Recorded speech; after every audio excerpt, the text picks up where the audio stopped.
Halo pemirsa, dimanapun Anda berada, jumpa lagi dengan saya Becky Tumewu di acara yang pastinya Anda sudah tunggu-tunggu, yaitu Dunia Sehat. Apa kabarnya pemirsa? Mudah-mudahan semuanya dalam kondisi sehat walafiat. Abis gimana ya, namanya juga acara Dunia Sehat gitu ya. Kan mudah-mudahan semuanya yang menikmati dalam kondisi sehat, oke?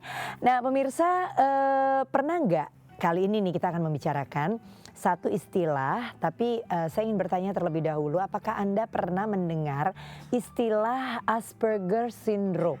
Oke, nah pasti bagi sebagian besar dari Anda masih asing nih istilah Asperger Syndrome ini.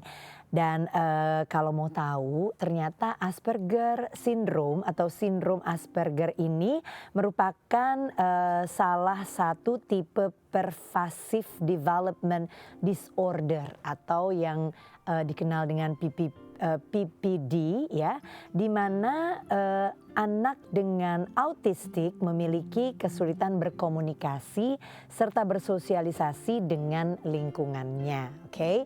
Nah, memang secara sepintas orang dengan sindrom ini terlihatnya biasa saja karena tidak memiliki gangguan fisik. Namun kemudian nanti akan ada atau timbul permasalahan ketika harus berinteraksi dengan orang lain, di mana si orang ini atau pribadi ini kemudian tidak tahu arti dari bahasa tubuh seperti wajah yang tersenyum, wajah yang sedih, ataupun ada ekspresi gembira.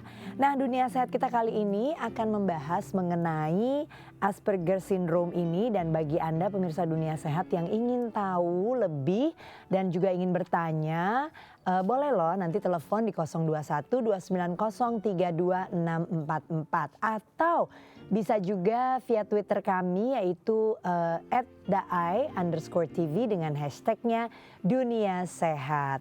Saya punya 3 orang loh tamu istimewa pada kesempatan kali ini, karena itu jangan kemana-mana, saya akan perkenalkan sebentar lagi. Namun sebelumnya saya ingin mengajak Anda pemirsa untuk menyaksikan tayangan berikut ini. Pemirsa Dunia Sehat, sindrom Asperger atau gangguan Asperger merupakan suatu gangguan perkembangan syaraf di otak. Sindrom Asperger pertama kali ditemukan pada tahun 1944 oleh dokter anak asal Austria yang bernama Hans Asperger. Asperger Syndrome sendiri merupakan satu tipe Pervasive Development Disorder atau PDD, yang merupakan kelompok dalam keterlambatan perkembangan, keahlian bersosialisasi dan berkomunikasi. Anak dengan Asperger Syndrome ini akan merasa sulit berinteraksi dengan orang lain, karena mereka merasa canggung secara sosial. Ya, bagi Ani Roti, memiliki anak dengan berkebutuhan khusus bukanlah suatu hal yang memprihatinkan. Terbukti dengan kekuatan cinta dan usaha dari Ani dan keluarga dapat membimbing putra kedua, Ruben Roti, menjadi anak yang berprestasi. Ruben mulai terlihat berbeda ketika menginjak usia 2,5 tahun. Kala itu, Ruben kerap membanting-bantingkan tubuhnya ketika bangun tidur. Hingga akhirnya kedua orang tua Ruben memeriksakan kondisi putra bontotnya, dan dokter pun mengatakan Ruben berbeda dengan anak-anak lainnya. Kini Ruben yang telah berusia 16 tahun mampu belajar di sekolah reguler dan mampu menghasilkan lukisan yang indah dari tangan kecilnya. Iya, itulah tadi ya sekilas tentang Asperger Syndrome dan juga sekilas tentang tamu kita yang sudah hadir di studio dalam kesempatan yang sangat istimewa ini. Saya kenalin dulu ya satu-satu ya. Bersama dengan saya ada Dr. Ika Widiawati, spesialis kedokteran jiwa SPKJ K, konsultan ya dok ya. Oke, Dokter Ika adalah kesayangannya anak-anak dan para remaja. Karena beliau biasa menangani anak-anak dan remaja ya dok ya. Oke, nah di sebelah dokter ada Ruben. Hai Ruben. Ruben Roti dan mamanya Ruben, Ibu Ani Roti tuh. Ruben is so proud ya atas ibunya. Oke, nah ini nih kita mau berbincang dan berbagi pengalaman ya. Pengalaman Ibu Ani, pengalamannya Ruben, dan juga pengalaman Dokter Ika mengenai Asperger Syndrome ini ya. Oke, nah kepada dokter dulu nih nomor 1. mau tanya dulu nih dok, kan tadi saya udah sok tahu banget tuh nerang-nerangin lah apa gitu ya berdasarkan yang saya dapat infonya. Tapi ini kan pasti penjelasan dokter akan lebih buat kita lebih meyakinkan dan pasti tepat sekali gitu tanya sama dokter Ika. Jadi dok, sebetulnya yang dimaksud dengan Asperger syndrome ini apa sih? Ya, Asperger syndrome itu kan satu gangguan perkembangan. Memang pada waktu dulu kita masih memasukkannya pada golongan pervasive developmental disorder. Itu dari buku yang namanya DSM-4, ya, klasifikasi diagnostik. Sekarang sejak tahun 2013 kita memakai DSM-5, ya. Nah, Asperger itu termasuk pada spektrum gangguan autistik, ya, jadi gangguan spektrum autistik yang kita sebut ASD singkatannya, Autism Spectrum Disorders. Jadi memang istilah itu sebetulnya sudah lebur jadi satu dalam bentuk ASD saja. Tapi ini termasuk golongan yang paling ringan, karena ada ringan, sedang, berat. Nah, ini yang paling ringan. Tapi karena memang untuk kita lebih nyaman membicarakannya dalam bentuk kata Asperger syndrome, itu memang kita akan membicarakannya dalam kata Asperger syndrome. Asperger syndrome itu ya.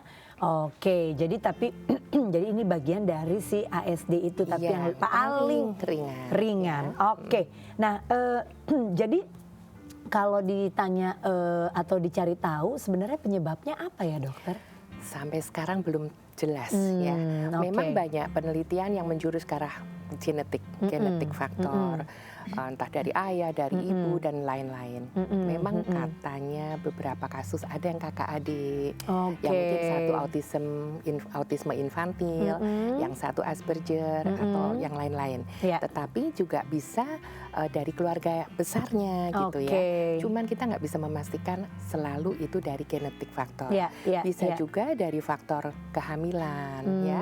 Mungkin ada permasalahan pada waktu kehamilan, pada waktu melahirkan, tapi itu pun juga masih belum terbukti secara statistik betul ya. Memang ada keluhan seperti itu, ya, mungkin karena kekurangan oksigen di otak, atau ada juga disfungsi dari struktur otak, itu juga bisa ya. Oke. Jadi tidak bisa dipastikan bahwa ini faktor genetik berapa persen gitu, nggak ada ya. Makanya sering saya bilang ke para orang tua yang baru datang atau baru menyadari kalau anaknya di suatu gangguan Asperger, kan bingung, aku dulu kenapa sih gitu kan, kenapa ada keturunan apa bla bla bla. Aku bilang, jangan tengok ke belakang lagi, sudah toh kita nggak tahu sebabnya apa. Sekarang apa yang akan diatasi untuk ke depan. Nah, itu yang harus mungkin lebih menenteramkan orang tua. Jadi harus move on ya dok ya. Karena kalau kita lihat ke belakang terus kan, aduh nggak jalan-jalan nih gitu. Seperti percintaan juga ya dok ya. Oke, jadi nggak boleh lihat-lihat ke belakang. Lihat ke belakang hanya untuk belajar dari pengalaman yang sudah terjadi. Tapi yang lebih penting lagi adalah bagaimana ke depannya. Oke, nah sekarang lihat Ruben nih, aduh seneng banget. Tadi Tante Becky lihat di videonya juga Ruben seneng ngelukis. Ruben lagi sibuk apa sekarang? Sekarang saya lagi sibuk lukisannya, lukisan yang tadi sudah ada add detailsnya. Oke. Jadi kalau ngelukis tuh sampai detail-detail gitu ya Ruben ya. Oke. Mulai kapan suka ngelukis Ruben? Mulainya dari 2014. 2014. Itu mulai intensif. Oh, mulai intensif. Oke. Kalau gambar-gambarnya sih sudah lama. Sudah lama ya. Oke. Nah, Ibu Ani, kalau dulu kan kita sempat juga lihat gitu ya, kayaknya dari usia berapa ya Ruben ini mulai memperlihatkan bahwa dia berbeda gitu? 3 tahun ya? Sebetulnya 2,5 tahun. Oh, 2,5 tahun. 2,5 tahun kita melihat bahwa perkembangan kan tidak sesuai dengan perkembangan anak-anak pada umumnya. Iya. Pada saat itu karena dia belum bisa bicara dengan jelas, terus lebih suka tantrum, ya itu tadi kan juga suka membanting-banting diri kayak seperti itu. Sering tidak nyaman pada tempat yang ramai gitu kan. Terus ya kita bawa ke dokter, terus kita juga bawa ke psikolog. Nah di situ pada awalnya saat 2,5 tahun itu didiagnosanya dia autistik gitu. Jadi dari situ kita langsung ya nggak lama-lama gitu merapatkan barisan lah apa yang harus kita buat itu aja gitu. Jadi harus terapi ini ya kita ikuti gitu. Jadi beberapa tempat kita harus terapi atau ketemu dengan dokter gitu. Jadi memang langsung diatur apa nih bagaimana penanganannya yang tepat gitu ya. Oke, baiklah Ibu Ani, Ruben, Dokter Ika, kita break dulu sebentar ya. Pemirsa kita break dulu sebentar, nanti kita sambung kembali. Karena itu jangan kemana-mana, buat Anda yang mau telepon apalagi siap-siap deh di 021 290 32644. Tetap di Dunia Sehat.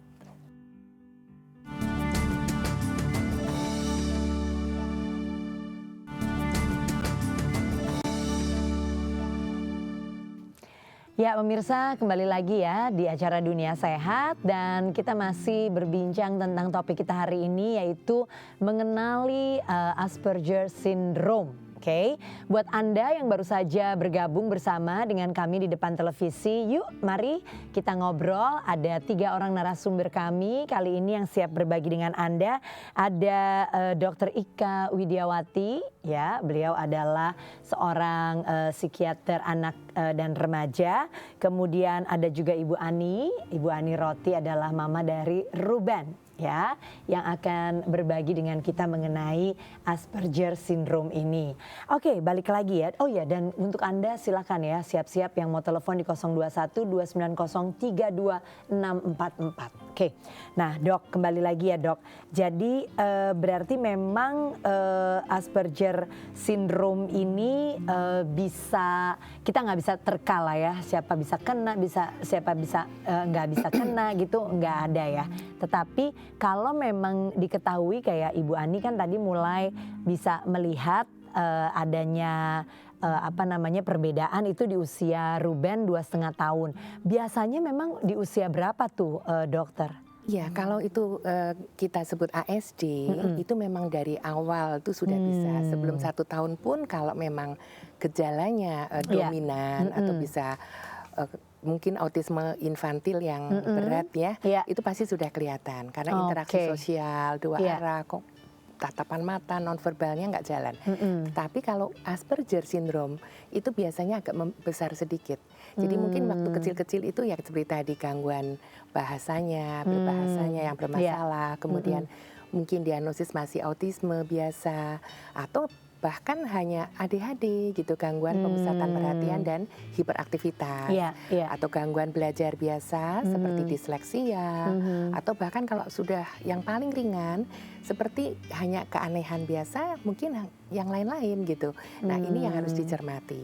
Jadi yang paling jelas biasanya muncul pada usia 4, 5 bahkan 6, 7 tahun saat usia SD muncul, itu baru jelas sekali ya. Karena gejala yang seperti interaksi sosial 2 arah bermasalah, kemudian komunikasi 2 arah juga bermasalah. Jadi sepertinya naif sekali, polos gitu kan, terus kadang tidak sesuai, atau bahkan kesulitan dalam membina pertemanan. Dia kepingin, tetapi karena mungkin tidak bisa berinteraksi dengan baik ya, atau dia membentuk pertemanan seperti berempati, tidak bisa memahami perasaan orang, itu yang membuat dia jadi terhambat dalam pertemanan itu ya. Kemudian ada mungkin clumsiness, gangguan motorik yang membuat mungkin bermasalah di sekolah. Makanya susah untuk menulis, gangguan menulisnya besar-besar atau kasar. Tetapi ada sebagian mungkin seperti Ruben, justru yang sangat halus sekali, menggambarnya pintar sekali gitu ya. Jadi mereka punya kelebihan-kelebihan yang mungkin tidak dipunyai oleh orang lain bahkan, seperti dalam hal matematika, hitung-hitungan, komputer, programmer misalnya, terus menggambar.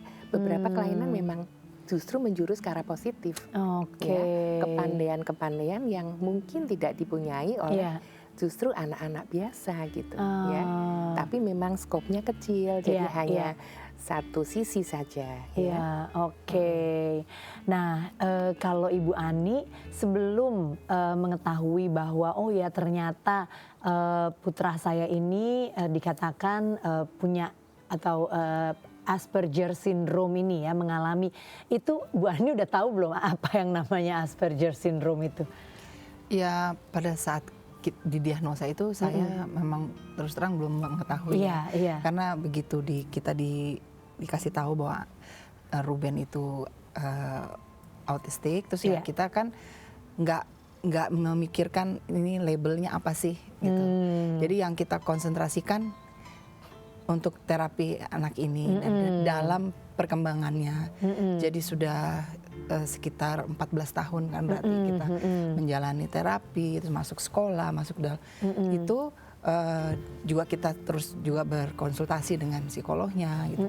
Memang dalam perkembangannya ada karakteristik yang ke arah Asperger gitu.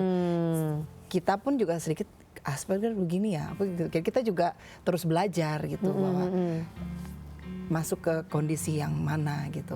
Tapi memang pada awalnya kita juga nggak tahu dan kita juga yang nggak fokus ke ini label anak saya apa autistik atau yang mau low functioning atau yang high functioning gitu kan. Jadi dalam perkembangannya memang ya alhamdulillah dia menjadi maksudnya ya keluarlah dari lingkungan yang tadinya dunianya sendiri begitu, masuk ke untuk mencoba masuk ke ini nyata bahwa ya lebih banyak ke karakteristik Asperger itu tadi gitu.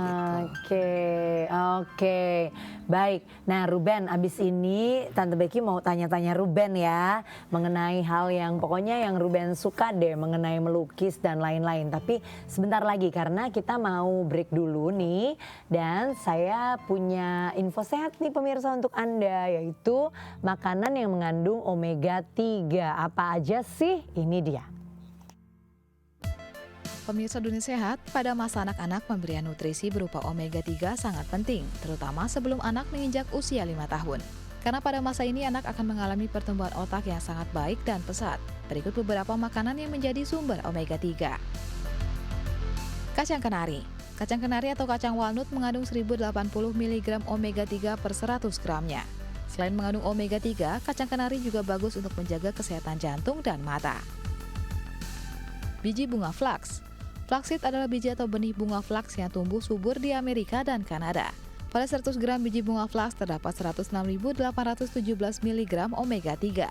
Selain itu, biji bunga flax ini juga mengandung lignan yang berfungsi sebagai antioksidan untuk mencegah percepatan tumbuhnya sel kanker.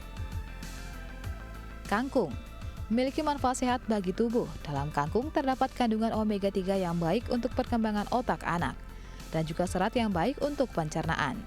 Selain itu, kangkung juga mengandung protein, vitamin A dan C yang tentunya baik bagi tubuh. Brokoli. Brokoli termasuk makanan sehat yang menjadi sumber omega 3. Kandungan serat dan beta-karotinnya juga sangat bermanfaat bagi tubuh. Brokoli sendiri mempunyai peranan yang banyak, seperti menstabilkan tekanan darah, menurunkan kolesterol jahat, dan pastinya dapat menjaga kesehatan jantung Anda. Bayam merupakan salah satu sayuran hijau yang mengandung omega 3. Bayam tidak mengandung kalori berlebih dan mengandung zat besi tinggi yang baik untuk perkembangan tulang anak. Kembang kol. Selain mengandung lemak tak jenuh omega 3, kembang kol juga mengandung nutrisi lainnya seperti kalium, magnesium, dan niacin yang bermanfaat untuk menjaga kesehatan jantung. Selada. Daun selada mengandung 2 jenis lemak sehat, omega 3 dan 6. Keduanya dapat membantu menjaga daya tahan tubuh menjadi lebih kuat.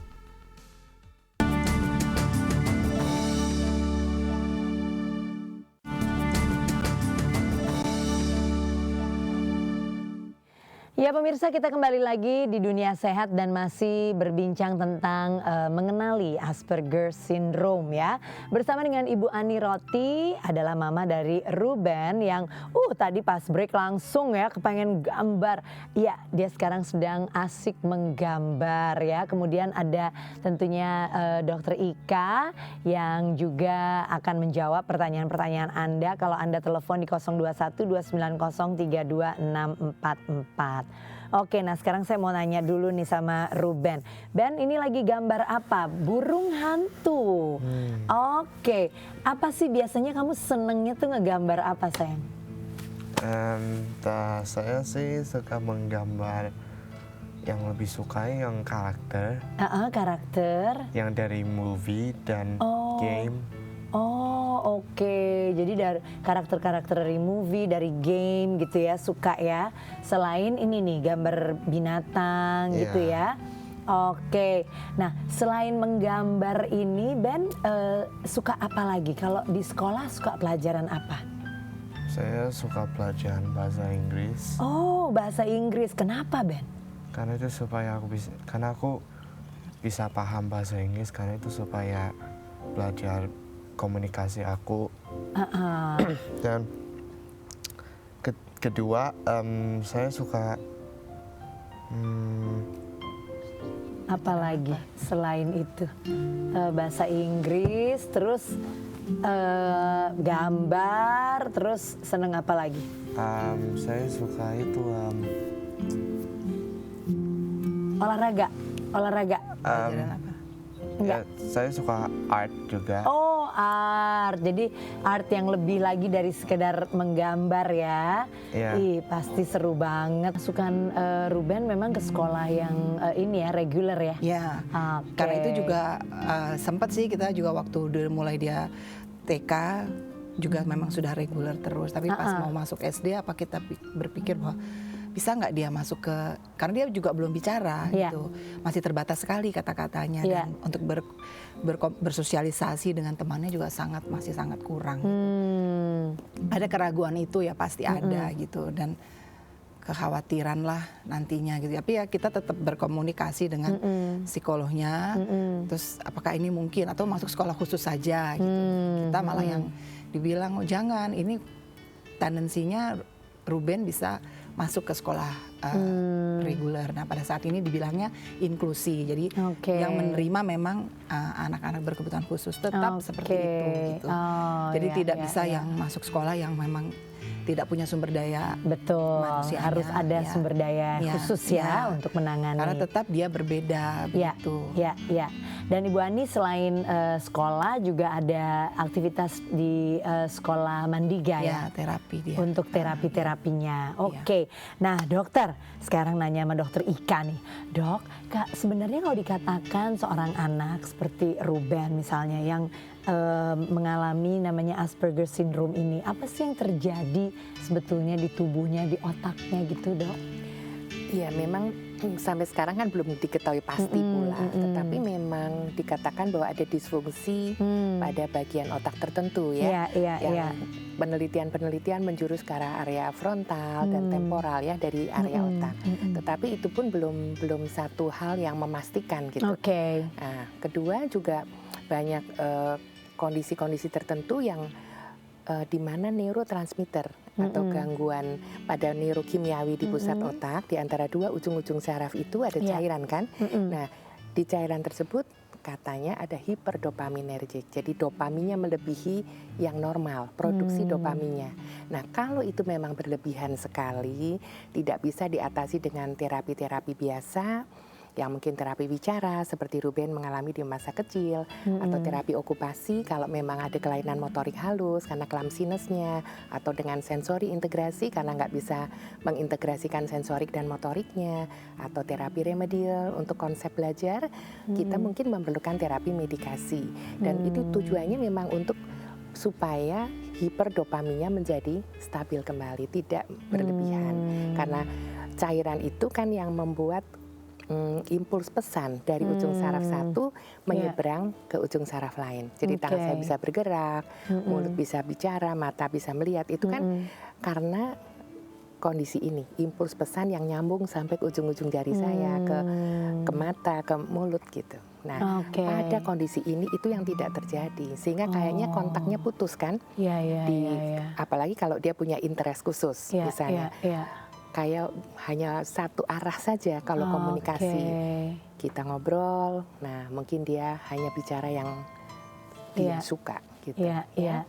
Jadi sebenarnya prosesnya memang kompleks ya. Namanya juga otak kita ini isinya macam-macam ya, dokter ya. Sampai sekarang belum pasti. Iya, betul benar-benar yang seperti ini. Jadi masih menjadi misteri gitu ya. Nah, Dok, berarti apa tuh yang biasanya dilakukan, maksudnya untuk melakukan pengujian atau tes? Apakah ada rangkaian tes yang harus dilakukan oleh anak dan juga oleh orang tua gitu? Ya biasanya memang kita kan punya diagnostik klinik ya, jadi ada acuan yang kita pakai untuk mendiagnosis anak-anak dengan gangguan apapun perilaku dan gangguan mental lain. Itu kita punya bukunya ya, DSM itu patokan kita, atau pakai ICD-10 yang dari Eropa dan sebagainya, itu patokan kita. Nah, itu yang sebetulnya kriteria diagnostik itu yang kita acu di situ. Kalau itu memenuhi kriteria diagnostik itu, kita mengatakan anak ini mengalami gangguan-gangguan tertentu, antara lain Asperger itu. Kalau untuk diagnosis laboratoris ataupun diagnosis radiologi memang tidak diperlukan, karena memang tidak akan diketemukan apa-apa kan. Nah, itu yang terjadi sebetulnya. Oke, baik. Nah, kita akan lanjutkan kembali nih obrolan kita bersama dengan Ibu Ani juga nanti. Ada yang mau saya tanya. Sebelumnya saya ingin mengajak Anda terlebih dahulu ya, pemirsa jangan kemana-mana ya.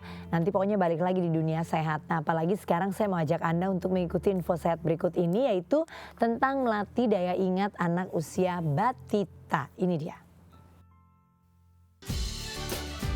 Pemirsa Dunia Sehat, setiap orang tua tentunya menginginkan anaknya memiliki daya ingat yang baik. Hal ini dimaksudkan agar anak mudah untuk menyerap setiap pelajaran, baik di sekolah maupun di rumah.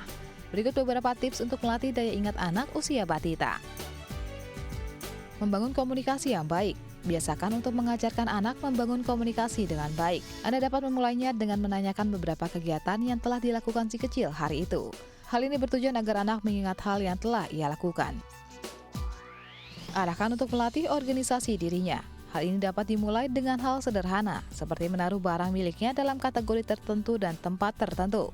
Cara ini dilakukan agar si kecil lebih mudah untuk mencari dan menaruh kembali barangnya, dan membuat si kecil terbiasa untuk berpikir dalam mengolah info yang diperoleh untuk ingatan jangka panjang. Menggunakan flashcard. Menggunakan flashcard akan mempermudah si kecil untuk mengenal benda atau istilah baru. Menyusun puzzle. Bermain puzzle bersama tentu sangat mengasyikan. Gunakan puzzle yang tidak rumit, seperti 3 hingga 5 potong atau keping. Beri waktu si kecil untuk mengamati bentuknya, baru kita dapat melepas puzzle tersebut dari dalam bingkainya. Dan ajak si kecil untuk menyusunnya kembali. Hal ini sangat bermanfaat untuk melatih daya ingat anak tentang bentuk dan warna, dan tentunya dapat melatih kesabaran si kecil. Biasakan si kecil untuk mengingat cerita yang sudah disampaikan. Kegiatan mendongeng bersama anak sebelum tidur tentunya sangat menyenangkan. Kita dapat menggunakan momen ini untuk melatih daya ingat anak dengan mengingat kembali nama tokoh dalam cerita dan menceritakan kembali kisah yang sudah dibacakan sebelumnya.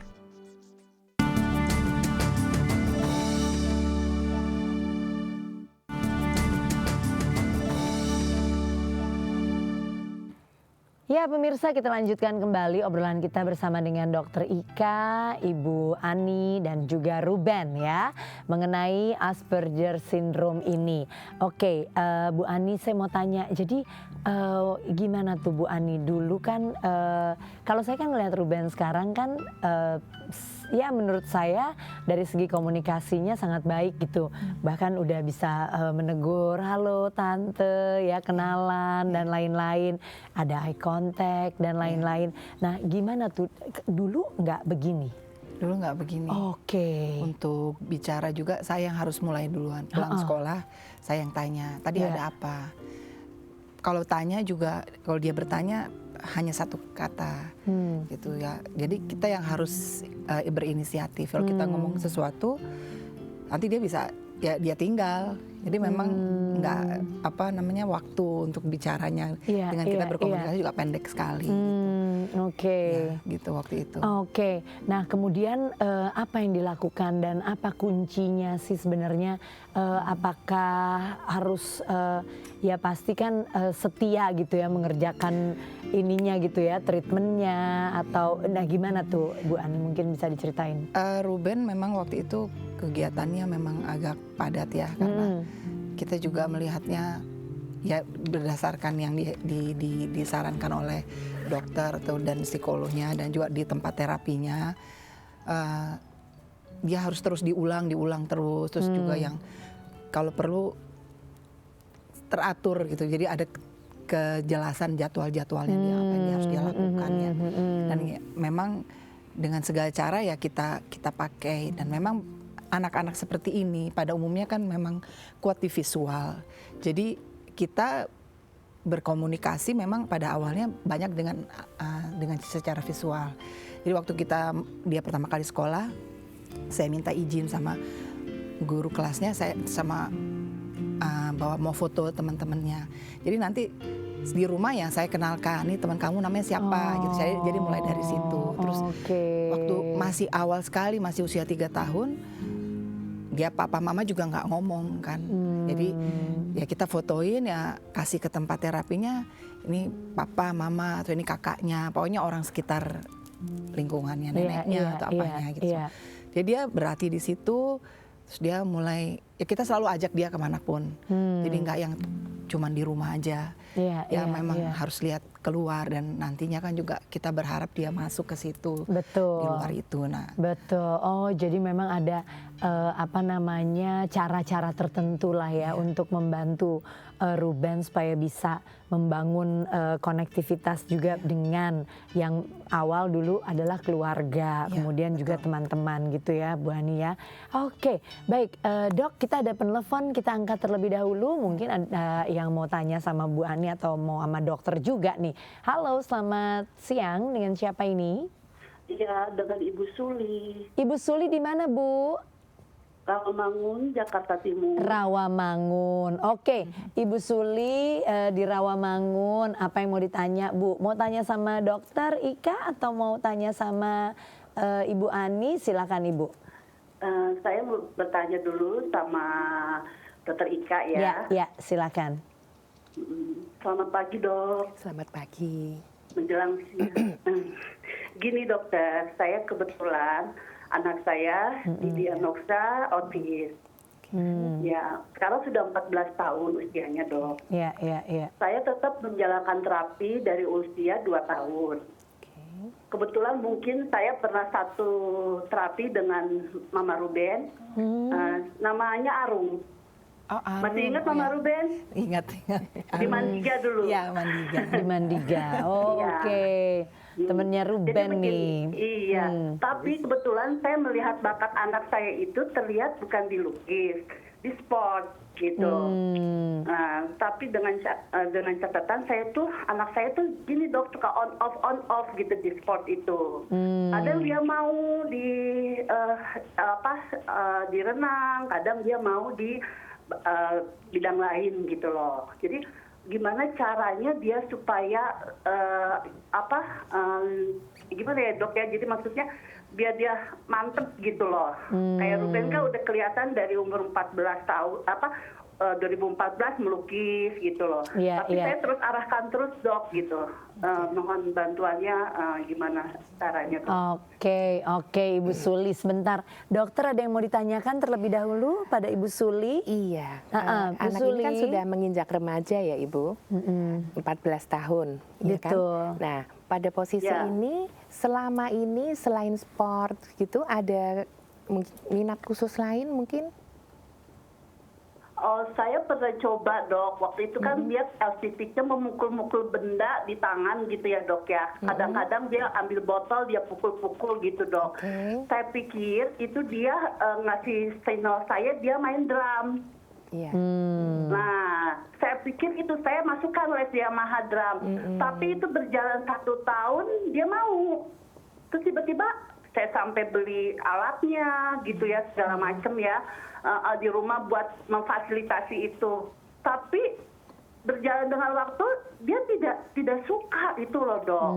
Jadi hanya pukul-pukul selesai, pukul-pukul selesai. Jadi sekarang saya agak kebingungan. Dia suka sport, dilihat dari dia sudah bisa berenang, dia sudah bisa bersepeda, dia juga saya masukkan di sekolah reguler ya, yang seperti Mama Ruben bilang, di inklusi gitu. Tapi saya pengen tahu gimana caranya untuk memantapkan anak ini kayak Mama Ruben kan langsung melukis gitu. Jadi dua itu, Dok, itu aja. Baik, terima kasih Ibu Suli. Cukup ya, Dokter ya. Cukup. Oke, Gimana nih kira-kira jawaban Dokter Ika? Iya, memang bakat itu kan tidak selalu ada ya, Betul. tidak selalu muncul gitu. Ya. Pada saat yang justru orang tua mengharapkan memang, apalagi ini sudah remaja 14 tahun kan. Nah, tentu kita tidak bisa memaksa begitu saja. Tetapi kalau memang maminya atau ibunya tahu nih, oh ini suka sport, terus tadi suka memukul drum, mungkin ketelatenan ya dari orang tua, tetap diarahkan pelan-pelan atau tetap dibimbing, di push ya, bukan dengan kekerasan misalnya, tapi dengan iya didorong lah, tetap untuk telaten ke situ karena beberapa kasus memang demikian. Jadi rata-rata anak remaja bahkan yang tidak ada gangguan perkembangan pun kan suka bosan ya, cepat bosan, sudah dileskan piano misalnya, tahu-tahu pianonya tergeletak begitu saja, nggak mau.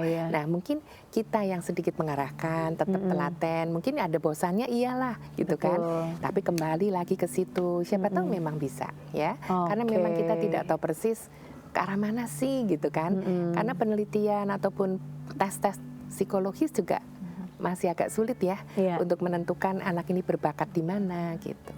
Jadi mungkin orang tua lebih ya mendorong terus dengan sabar. Jadi gitu. memang harus sensitif sekali ya orang tua menangani anak-anak ini ya. Nah gimana kalau Ibu Ani dulu pengalamannya gimana Bu Ani? Sampai akhirnya memang oh iya dia emang seneng gambar nih gitu. Kita juga tadinya awalnya berpikir apakah Ruben ada di musik karena senang nyanyi, terus cepet kalau dengar suara dia kok cepet bisa tahu gitu, terus bisa ikutin gitu. Ya dari dia sehari-hari dia menggambar memang ya. Terus udah gitu terus kita lihat ya coba kita ikutin les gitu kan ya. Memang waktu itu memang sudah disarankan oleh psikolognya, coba diikutin les deh. Kayaknya ada nih dia senangnya di situ karena dari terapi waktu itu ada okupasi terapi dan terapi perilaku kan ada melakukan pakai untuk motorik tangan, motorik halusnya. Nah itu dia kelihatan di situ ada bagus gitu ya, maksudnya untuk hal-hal yang untuk narik garis lurus itu memang udah kelihatan, menulis juga tuh udah. Pada saat itu kita malah yang orang tuanya yang belum, aduh kemana ya, kita juga belum siap ya waktu untuk meleskan gitu. Nah pada tahun 2014 ini kita berjalan waktunya aja, dia masih gambar-gambar, so kita fasilitasi aja gitu. Nah 2014 itu akhir 2013 kita mulai ikutkan les, terus dia juga mulai aku mau pakai cat air di semua media, dia mau coba. Di situ kita lihat betul dia sudah mantap dan dia juga ada interaksi, kita suka ajak, dia ada gambar ini Ben gitu, ajak. Gitu. Jadi memang ya betul kata dokter tadi, kita arahkan. Ada bosannya sempat, ada dia nggak mau gitu, tapi maunya di komputer, tapi di komputer tetap dia dengan menggambar gitu. Jadi pakai waktu itu bikin Ben, Minecraft ya Ben ya. Minecraft terus sama sebenarnya SketchUp gitu dia bikin. Dia tetap ada ke arah untuk itu gitu. Jadi ya memang betul ada bosannya gitu. Jadi memang ya orang tua juga harus bersabar dan ya kembali lagi ya harus telaten gitu ya Dok ya. Oke, baiklah kalau begitu. Nah kita masih memberikan kesempatan buat Anda yang mau telepon ya pemirsa, silakan di 021 290 32 644. Dan sebelumnya saya ingin mengajak Anda untuk mengikuti tips kesehatan berikut ini, yaitu kenali gejala Asperger Syndrome. Ini dia. Tips kesehatan kenali gejala Asperger Syndrome. Gangguan keterampilan sosial, berperilaku eksentrik atau diulang-ulang, kesulitan dalam berkomunikasi, keterbatasan dalam ketertarikan, memiliki masalah koordinasi, berbakat.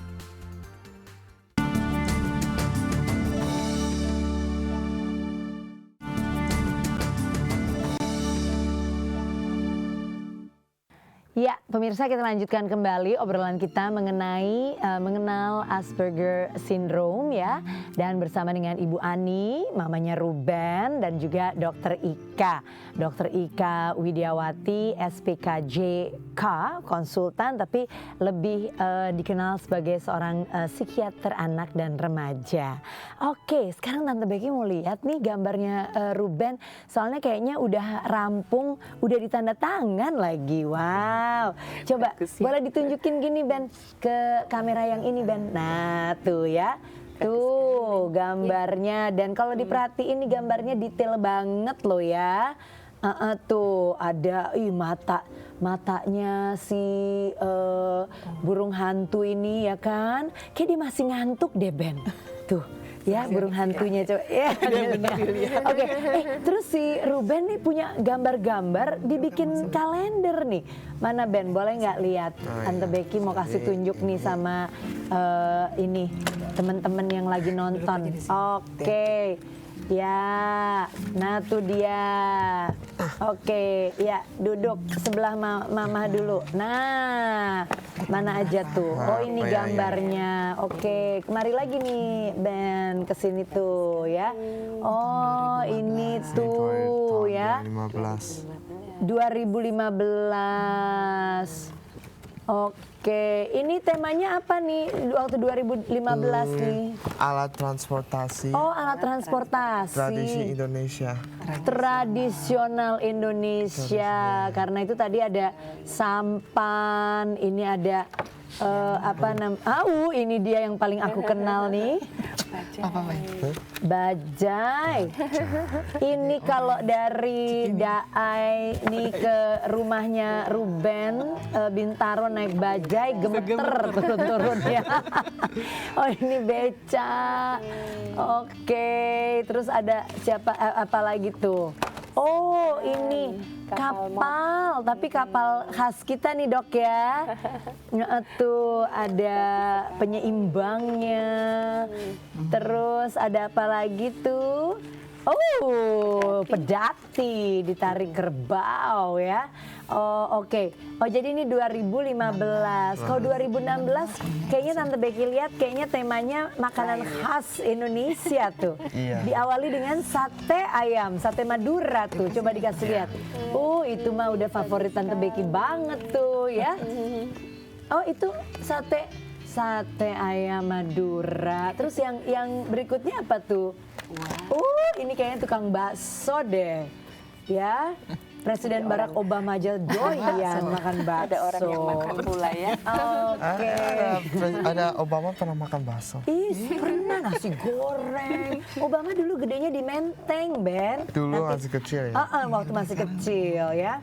Oke. Nah, Dok, tanya lagi nih Dok ya. Berarti memang kalau anak terkena sindrom ini gitu ya Dok ya, Asperger Syndrome ini, jadi yang terganggu tuh, yang diganggu tuh apanya aja Dok? Interaksi sosial ya. Interaksi sosialnya ya. Yang dua arah itu, mereka memang bermasalah di situ, komunikasi dua arah juga bermasalah gitu kan. Seperti bahasa yang mungkin muncul tuh kayak agak baku, kemudian agak apa sih sesuai kayak buku gitu. Nadanya juga monoton.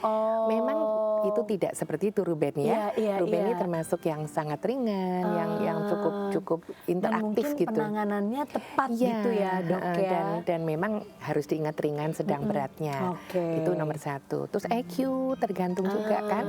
EQ-nya kan memang ada yang sangat bagus di atas rata-rata normal, ada rata-rata normal, jarang yang retardasi mental ya. Nah itu satu. Terus kedua juga ya seperti ini. Jadi untuk kadang-kadang mengeluarkan punya kebiasaan yang lain gitu ya, keahlian yang lain ya.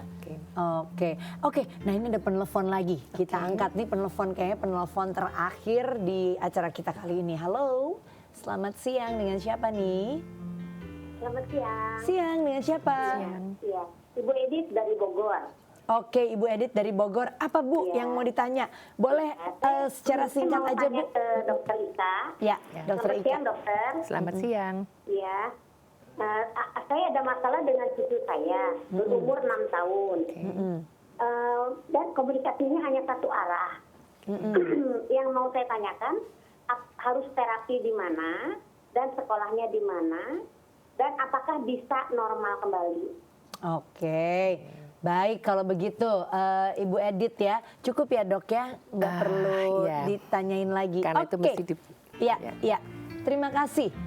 Usia 6 tahun nih. Komunikasinya katanya satu arah. Lebih baik sekolah di mana dan bagaimana? Apa yang harus dilakukan? Mungkin tetap harus dilakukan pemeriksaan lengkap ya. Saya kira kan lokasi tadi di Bogor. Iya. Kita punya psikiater anak juga di area Bogor, itu di Rumah Sakit Jiwa Bogor. Memang kayak serem ya Rumah Sakit Jiwa gitu. Tapi itu kan tidak seserem yang kita bayangkan gitu kan. Dan di situ ada khusus departemen yang khusus menangani anak dan remaja. Jadi di situ ada psikiater anak dan remajanya. Nah, saya kira perlu ditangani segera dengan dilakukan pemeriksaan lengkap.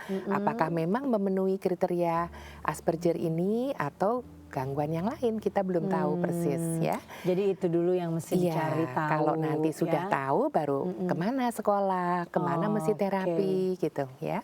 Oke, terima kasih dokter. Nah, mungkin sebagai penutup Ibu Ani bisa menyampaikan apa nih, mungkin pesan singkat mengenai apa sih yang harus dilakukan gitu bila kita punya anak-anak yang berkebutuhan berbeda gitu ya, berkebutuhan khusus.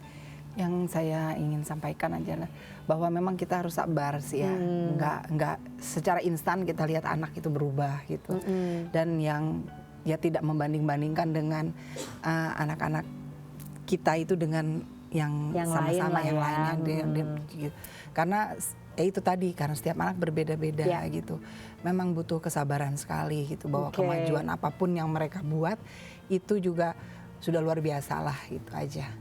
Oke, baik. Terima kasih Ibu Ani, Dokter Ika, thank you. Ruben, terima kasih ya sudah datang. Terus sukses terus ya, gambar-gambarnya dan lain-lain ya, lebih bagus lagi ya. Oke, terima kasih. Nah, pemirsa, itulah tadi obrolan kita bersama dengan Ibu Ani dan juga Ruben ya, dan juga Dokter Ika mengenai Asperger Syndrome. Bila Anda punya kritik dan saran, silakan bisa langsung disampaikan via SMS ke 0889 81005000 atau bisa di-tweet ya ke @daai_tv dengan hashtagnya Dunia Sehat. Dan yuk kita gabung di Facebook bersama dengan Dunia Sehat Daai TV. Saya Begitu Mewu undur diri. Sekali lagi terima kasih. Sampai jumpa lagi di acara Dunia Sehat selanjutnya. Salam sehat.